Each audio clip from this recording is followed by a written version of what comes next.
جب مسلمان ہوتے ہیں، اب مسلمان ہونے کے بعد ان کی برادری خاندان کو جب پتہ چلتا ہے کہ ان کا لڑکا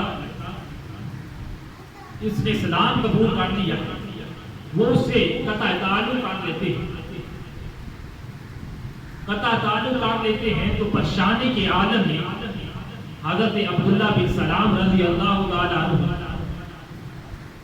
وہ حضور کی بارگاہ میں آتے ہیں، عرض کرتے ہیں کہ یا رسول اللہ صلی اللہ علیہ وآلہ وسلم، میری برادری نے میرے خاندان نے مجھ سے قطع تعلق کر دیا ہے، ناتا توڑ دیا ہے، اس بنا پر کہ میں نے اسلام کو قبول کیا، میں نے کلمہ طیبہ پڑھا، سبحان اللہ، اس بنا پر میرے خاندان نے مجھ سے تعلق توڑ دیا۔ تو اسی وقت اللہ تعالیٰ کی بارگاہ سے جبرائیل امین حضور کی بارگاہ میں پیش ہوتے ہیں اور حضور کو یہ پیغام دیتے ہیں، اے پیارے حبیب، اللہ تعالیٰ نے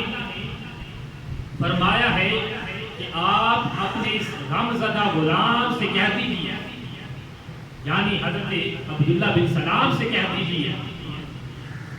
کہ وہ غم نہ کریں، بے شک ان کی برادری نے انہیں چھوڑ دیا ہے، خاندان نے ان سے قطع تعلق کر لیا ہے،